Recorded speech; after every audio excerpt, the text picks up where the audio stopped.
അതുപോലെ ഇപ്പൊ മലയാള സിനിമ നടക്കുന്ന ഒരു ആക്ഷൻ പാറ്റേൺസ് ഉണ്ടല്ലോ, ശരിക്കും അത്രയും വയലൻസ് വേണം, അല്ലെ ആ ആക്ഷൻ അത്രയും ഇത് ഇന്റൻസിറ്റി വേണം എന്ന് കരുതുന്നുണ്ടോ? ചേട്ടന് ഒരു ആക്ഷൻ ഹീറോ എന്ന ലെവലിൽ ചോദിക്കാം, അത്ര ഇന്റൻസിറ്റി അല്ലെ അത്ര ഒരു പാറ്റേൺ വേണമെന്ന് കരുതുന്നുണ്ടോ?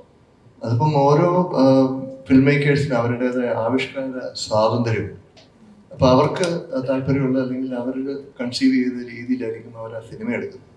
ചില സിനിമ, രണ്ട് ടൈപ്പ് സിനിമകളുണ്ട്. ഒന്ന് പ്രൊഫഷണൽ സിനിമ എന്നുള്ളത്, അപ്പൊ എൻ്റെ ഐഡിയാസ് എൻ്റെ രീതിയിൽ ഞാൻ സിനിമ എടുത്ത് ജനങ്ങൾക്ക് കൊടുക്കുന്നു. ജനങ്ങൾ സ്വീകരിച്ചാൽ ഭാഗ്യം, സ്വീകരിച്ചില്ലെങ്കിൽ പോയി.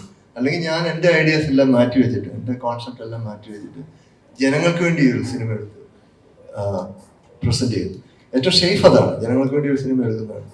പിന്നെ ഈ വയലൻസിന്റെ കാര്യം പറയുന്നത്, നമുക്ക് ഒരു സിനിമ പുറത്തു വന്നു കഴിഞ്ഞാൽ അത് കൺട്രോൾ ചെയ്യാനുള്ള ബോഡീസ് ഉണ്ട്. അതായത് സെൻസർ, അതുപോലെ സെൻസറിന് മുകളിൽ വേറെ ബോഡീസ് ഒക്കെ ഉണ്ട്. അവർക്ക് ഡെഫിനറ്റ്ലി അതിനെ കൺട്രോൾ ചെയ്യാൻ പറ്റും.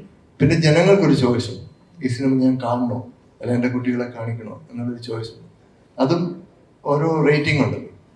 പിന്നെ ഇപ്പോഴത്തെ ആക്ഷൻ എന്ന് പറഞ്ഞാൽ ഞാൻ പലതും കണ്ടിരിക്കുന്ന ഞാൻ വളരെ റഫായിട്ടുള്ള ആക്ഷൻ ആണ് എനിക്ക് ഏറ്റവും ഇഷ്ടം. അതായത് ഒരിടി കൊണ്ടിട്ട് ആൾക്കാർ പറന്നു പോയി, വേറെ ജീപ്പ് വീണ്, ജീപ്പ് മറിഞ്ഞ്, അങ്ങനെയൊക്കെയുള്ള കുറെ ഗിമിക്സുകൾ ഇപ്പോൾ വരുന്നുണ്ട്. അതുപോലെ ഒത്തിരി വയർ ടെക്നിക്സ്, വയർ ചാടി പൊങ്ങി, അതായത് നമ്മുടെ എന്താ പറയുന്നത്, ഗ്രാവിറ്റേഷൻ പുള്ളിനൊന്നും യാതൊരു വിലയും കൽപ്പിക്കാത്തൊരു തരം. എൻ്റെ സിനിമകൾ കണ്ടറിയാം, ചന്ത കണ്ടൊക്കെ വെച്ച് കഴിഞ്ഞാൽ ഒരിടി കൊണ്ട് അവർ പുറത്ത് അല്ലെങ്കിൽ ഇങ്ങോട്ട് വീഴത്തുള്ളൂ, പറന്നു പോകുന്നൊരു പരിപാടിയില്ല.